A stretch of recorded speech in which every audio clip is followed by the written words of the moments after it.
Welcome to another episode of the Aria Elon Show. I am really excited about the show today and my special guest, Delene Walker, has a master's in science, and I'm going to let her tell you all of the details. What I know about her personally is that she got and earned her bachelor's and her master's degree while working full time and being a single mother. So it is very easy to do things when you have like all of the support in the world, but when you are doing things against all odds, then you get a special kudos. And I invited her here this evening because of the fact this is the holiday season. And there's so much more stress and depression that's happening now. I mean, I know it's a worldwide inflation going on. And if you don't believe it, all you have to do is go to the grocery store. They're giving you less and charging you more. So it's a challenge. And then you combine that with social media where people are posting things, and it's a facade in many cases where you look at it and it's like their lives are perfect. Well, there's no such thing as perfection. And when we compare ourselves to other people, who may not even be real, the photos, what do they call it? I can't even remember it because I'm not online, with those. I think it's called catfishing or something, where people get a whole different persona. They post fake pictures, fake backgrounds of who they are. And then when they finally do meet you in person, I don't know what it's all about, because then everything is going to be revealed. But I just want to try to share some uplifting positivity with everyone who is watching this show, with everyone who's listening, because we are one. That's what one of my songs that I wrote says. It doesn't matter where you are, what skin color, your gender, whatever it is. We're all one. We're living on the same planet. We're sharing this time and space. So definitely, I don't want people to feel isolated and to feel alone, that you're the only one who may be going through something. I have had just wonderful Christmases, and I've had some that were like Charlie Brown Christmas, where the ink wasn't even dry on my divorce papers, and it was me and Bruce Willis's Christmas movie Die Hard and chocolate cake, but I'm still here. I can laugh at it. Nothing lasts forever. So definitely I'm going to play my theme song, Don't Let Them Get You Down, and we'll get started with the show.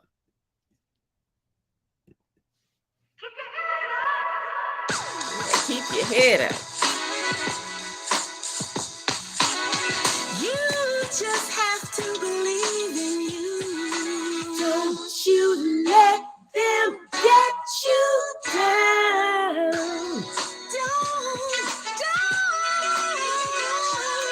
get you down. You can turn your life around. Yes. All right. So let's bring Delene in. Good evening. How are you doing, Delene? Good evening. Thank you so much for having me. Oh my goodness. It's my pleasure. Thank you so much for being here.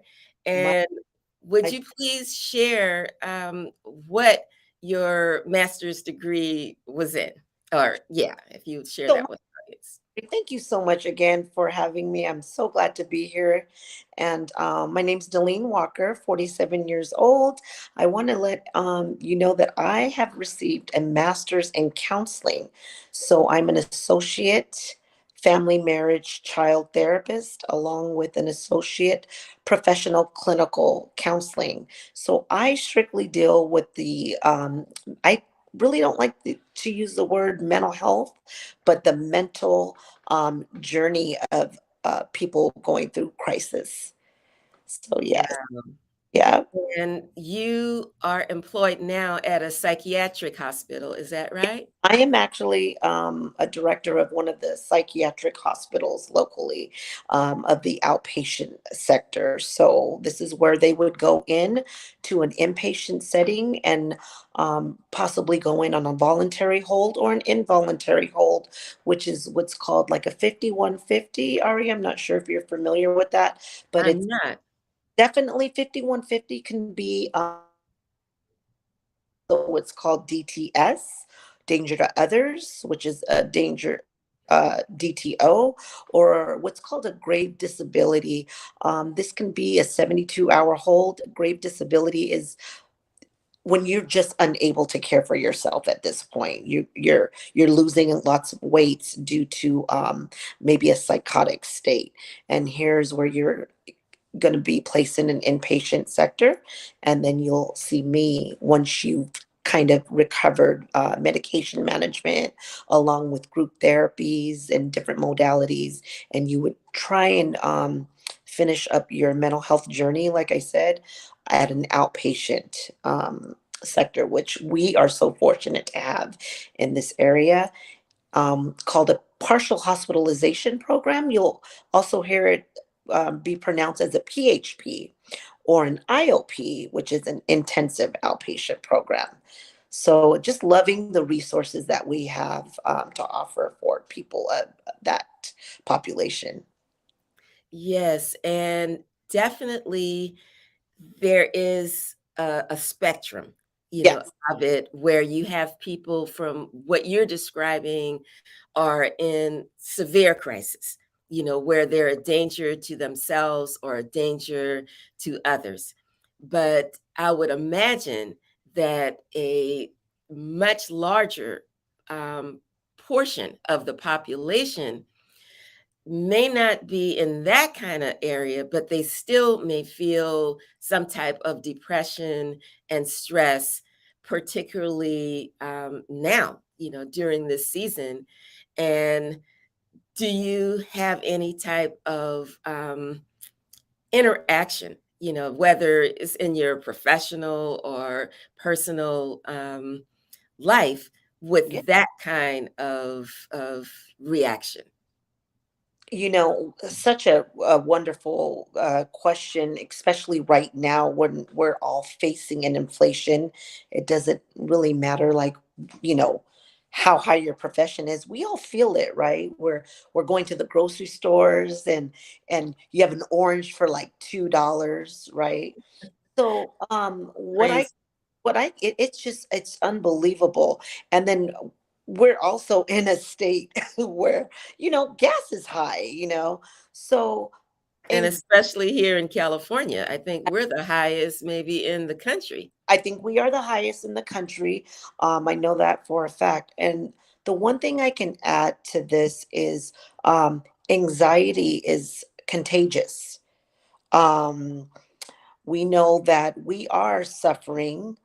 um some people are suffering outwardly, and some people are suffering silently, right? So we want to capture those that are suffering silently, and we want to make sure we expand on their crisis, because if you don't have a voice for yourself, I as a professional, I kind of have to read between the lines.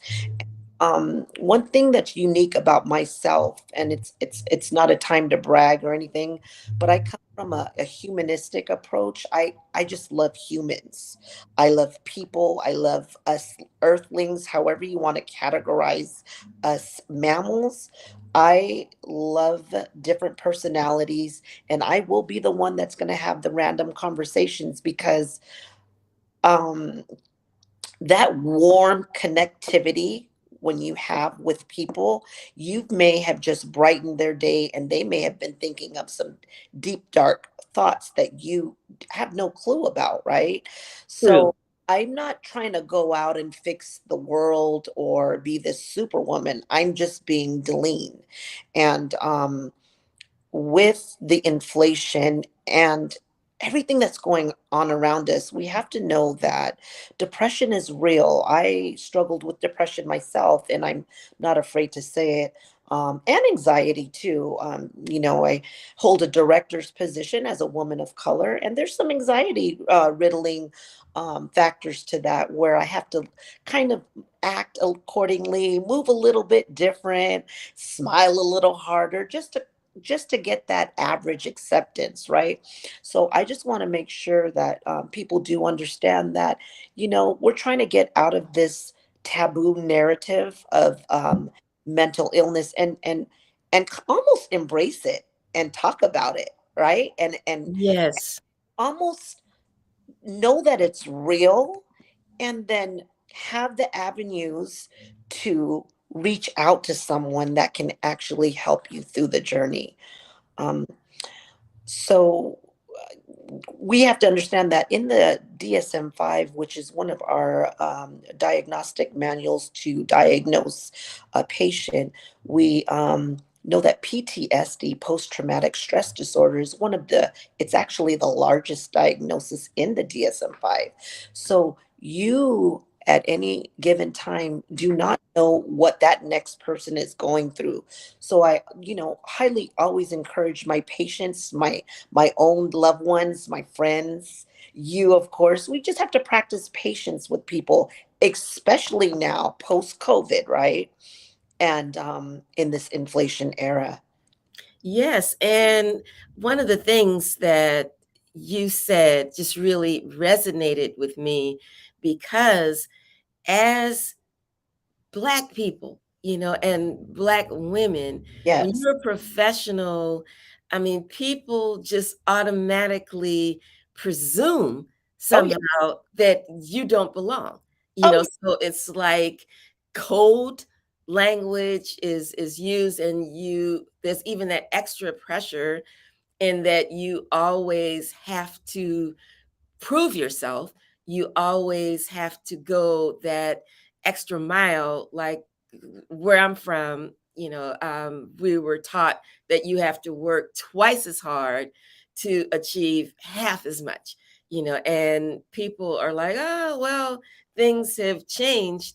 That's right. And yeah, things It's true. may change, but some things remain the same, and Oh, this yeah. is a struggle. And then when you go to like facts, people use the expression woke and all of this. I don't even know a lot of those hip Right. terms.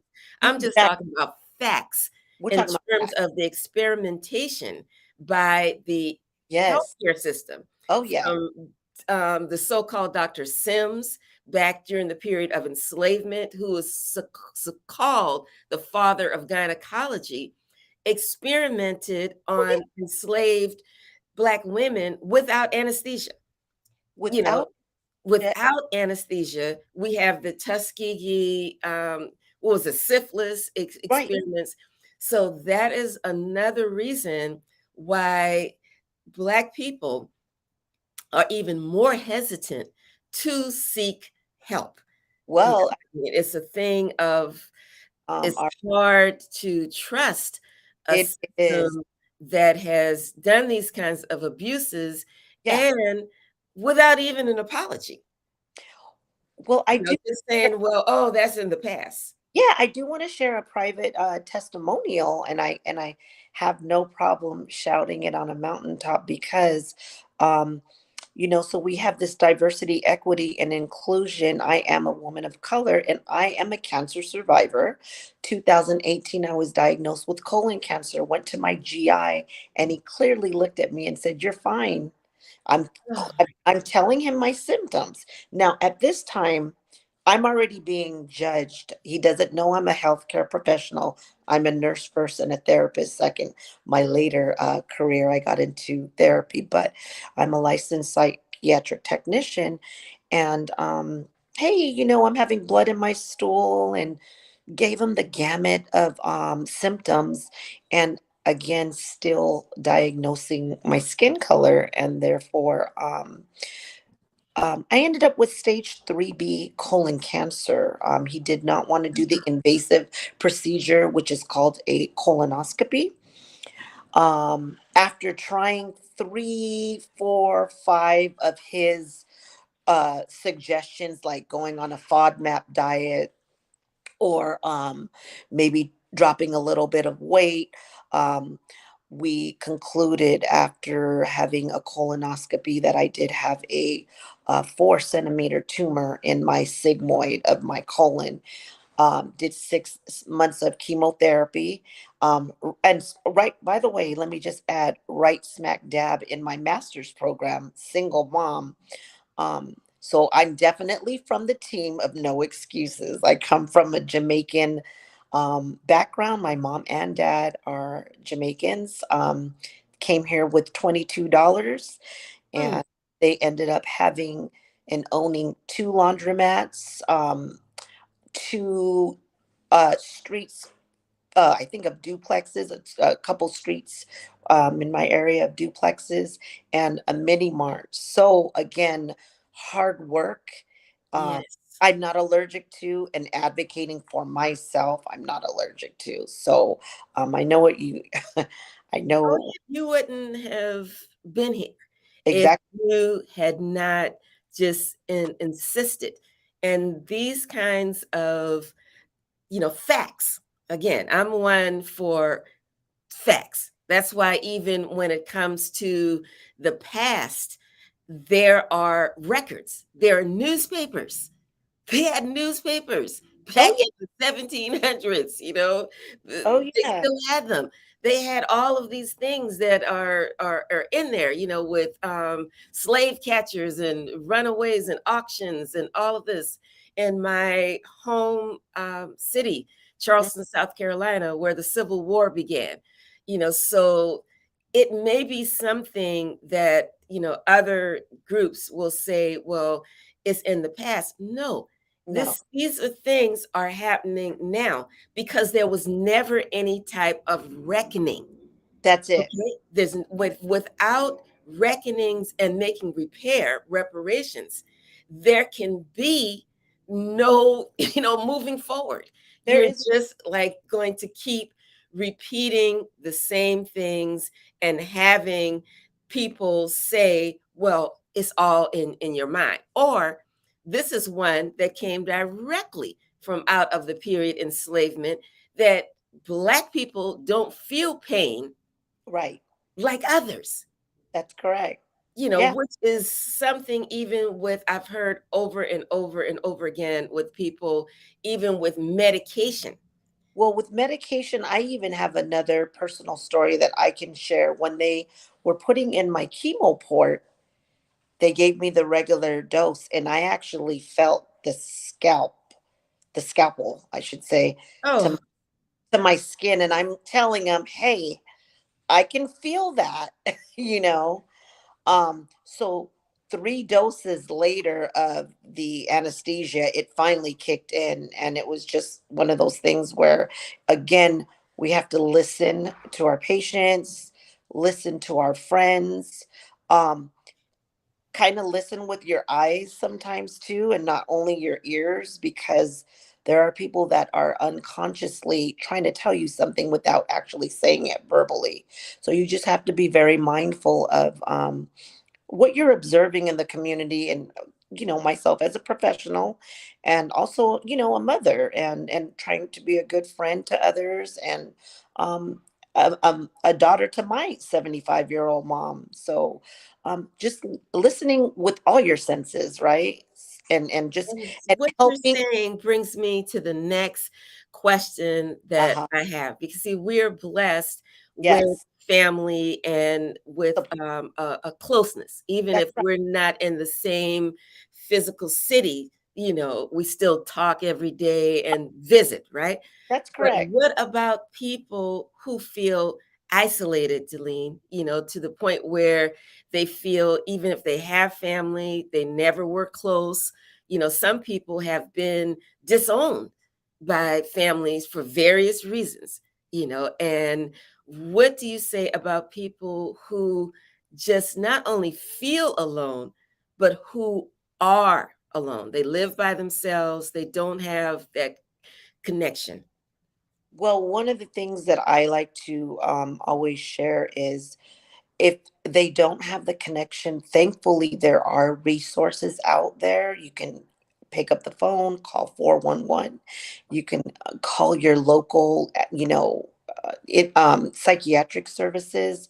But if they don't even have that, just a takeaway that I like to practice, and I get from my own therapist, right, is finding your own self energy, and making sure that you're aware. So I always like to use the HCs. Um, and just finding that calmness, because there's times you might not even have money to actually pick up the phone to call and get the support, right? um and then having the other C, which is curiosity. What is going on with me? Having um that self intuition to be curious about what's going on, right? And then it segues into clarity, like the light bulb is on. And then you can finally display and show compassion for yourself, right? Like, hey, let's be kind to ourselves. You're not the only one going through this. I remember my mom told me, hey, Delene, you're not the only single mom in the world, and you're not going to be the last. That's Like, true. That's right.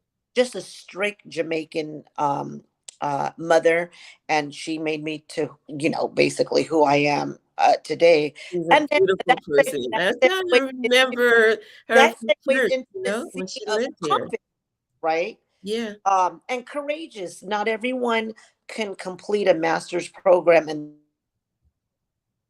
this is which her at the time. She was 14, but I had to be courageous for my mother. She was scared. She thought she was going to lose her child. Mm. Um, and the other C is being creativity. Although I am a health professional and a mental health professional, how am I going to be creative and endorse what I'm actually going through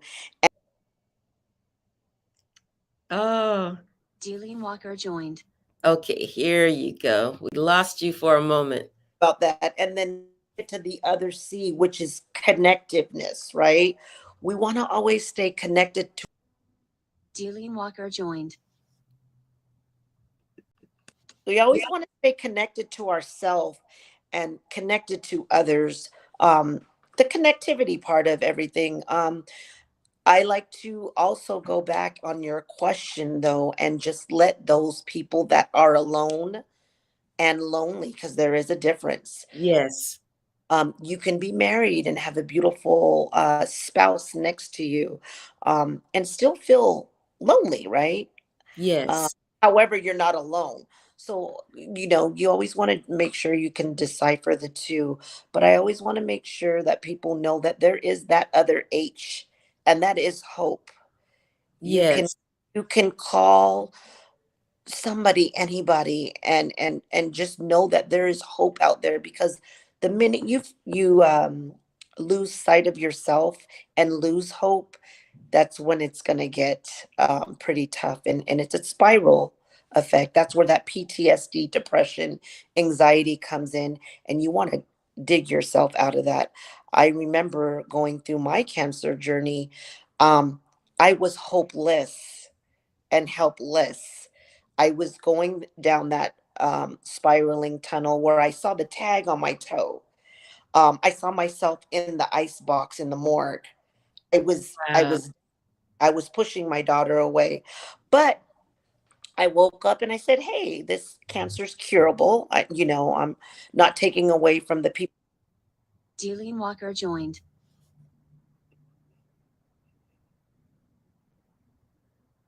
A courageous time for me. And am I back in? I think so. Okay. There. Yeah. Okay.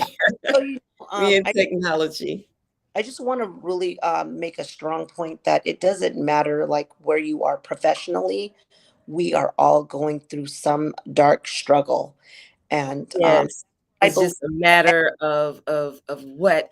And one of the things that my beloved mother used to say to all of us is that, when you help someone else who may be struggling with things and maybe in a worse situation than you, then you don't have that much time to dwell on what's going on with you. Yeah. Like your problems seem small compared to others. And I know that, oh, we lost you again. Dealing Walker joined. Okay. I know for a fact that I have made myself feel better and help people at the same time by doing something. One of my Christmases that I will always remember when I was living in Harlem, New York. Mm-hmm. Okay, I actually cooked up a bunch of stuff. Like I was cooking for, like back in South Carolina, when we have like a huge family and, my mother, my aunties, my sisters. I mean, it was like for days before the holidays, they would be cooking. And that's what I did. And then I plated up, the food, and I took it to the Salvation Dealing Walker Army, joined. where at the Salvation Army, they had a lot of people who were unhoused, who would be around there. I guess Dealing that's where Walker they would joined. have like benefits. And Correct. yeah, I actually gave the first guy, because he came up to my vehicle, I had a all just ready, to hand. And I handed him his, and he opened it and saw it. And I mean, his expression, I can even see it to this day. I mean, it was like pure joy because he could tell, and he was a black guy, Mhm. so I guess a lot of times, when you're going through the I don't want to say the Salvation Army, like just to single them out, but No, anything like no, that where they're cooking in huge quantities, maybe the food is not seasoned like our Dealing Walker food, you joined. know? So, I mean, and he passed the word. He opened it and he was like, "Oh my God," and the people, other people just started running towards my car, and just it gave me so much joy. oh And yeah. that was it started out as like a tough Christmas, and I felt so good because I had been invited. I have people, family on my father's side that I didn't grow up with, because of Okay. course I grew up in South Carolina around my mother's family. But my some of my family on my father's side had invited me over, for Christmas Right. dinner and all that. But I was like, okay, I was non-committal, I'll Exactly. do what I could do. But I felt so good after doing that until I just drove over there and had a wonderful, wonderful time. But if I just had given in to, basically, it would have been a pity party, Oh, and oh yeah. stayed in my apartment because I hadn't been in New York probably over, maybe about 2 months. And Oh, I'd come okay. there because my musical, Amandla Kamandela, was being Yes. produced off Broadway. So that's why I was there. But it wasn't like I came, for something personal of Right. where I was coming to get engaged or something like that. Or something. I basically left my life in LA and, came there for the production.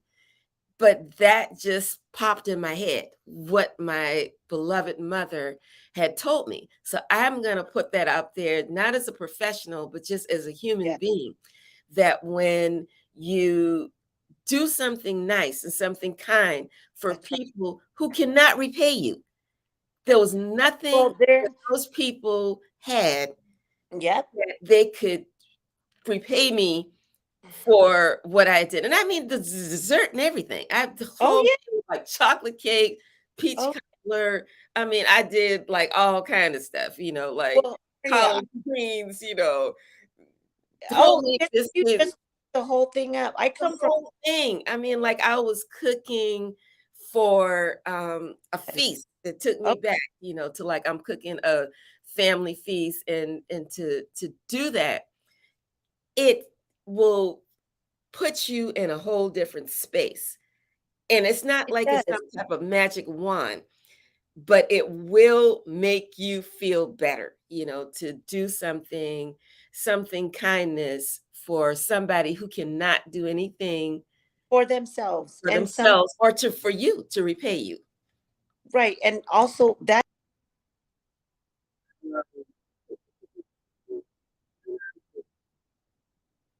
Dealing Walker joined.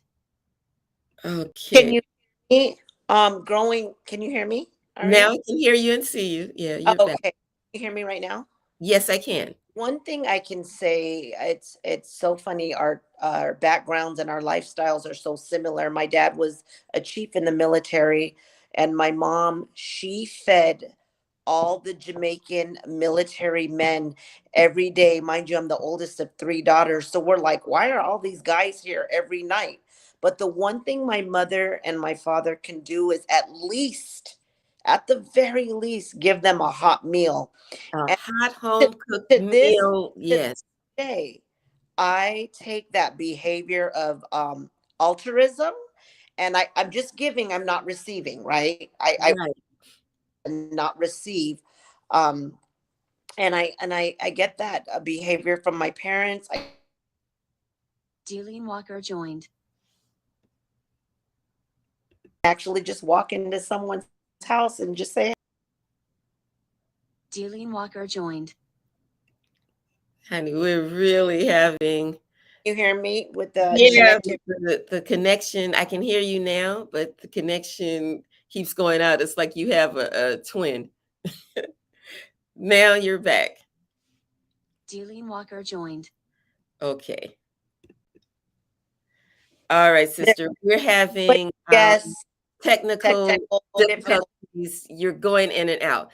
But what I would like for you to do is to, in closing, just Yeah. whatever is on your heart and mind that you can share that you feel will be helpful during these trying times. And I just want to say, even when people are saying COVID is over, it's not. Hospitals are getting packed up again. That's why I mask up. I never stop wearing my mask when I go out. And one of the things that's happening with some people, because I know three people, and these are people that I've known for years. And again, they're all Black and they're suffering from long COVID. But Mm. one is a man, the two others are women. And none of the medical professionals, doctors, nurses, or anything in the beginning believed them. They just rolled their eyes, when they were telling them these symptoms, they didn't have any energy. One has a two-story home. She's like, she couldn't even walk. She started sleeping downstairs. She couldn't even walk upstairs to get in her bedroom, Out of and breath. Out heart palpitations, just headaches, people who never suffered from migraines anymore. Now, lo and behold, 2 years later, this is something that's in the medical diagnosis, long COVID. So yes. I just want you to share, well, like I said, whatever's on your heart and mind, to give some type of encouragement or uplifting to people who at this time, not just with inflation, but who are going through, like even medical problems. Well, I just want to share with everyone that even when you think you're alone, Oh, it went out Dealing again. Walker joined. Go Okay. away. Now you're back. Just the takeaway for tonight, and I'll hop off so we can make sure that our technical difficulties and they can hear us well. But I just want to make sure that everyone knows that you're not alone. um I'm not better than you, you're not better than me. Again, I'm really big on equity and the inclusion of others. And we're all in this place, this world together, trying to just live happily ever after, right? um Yes. but definitely know that there are people out there that are advocating for you silently, right? They have this thing, LOL, laugh out loud. We're also, you know, we're actually trying to have your voice for you, that when you can't laugh out loud, when you can't even smile, you can't even speak. I just want people out there to know that there is professionals like myself. There is altruistic people, humans like myself, that are out here to help you. And just know that, we can instill that that big hope, and to never give up, and don't be aroused with death. If you feel that you're in a dark place where you feel like you just want to take your life, know that there is suicide prevention hotlines. You can always call the crisis team, your local crisis team in your area. And at the very least, if you're in disarray and you cannot remember anything, please call 911. Um, know that we are there for you. And I'm just sending positive and good vibes from way over here. I want to thank you so much for having me as your guest, Aria. And this is not our first time, right? You'll have me on again. Oh, definitely, Oh, definitely. I am so, so happy that you took the time out of your busy schedule, and to join us and to share these pearls of wisdom and encouragement.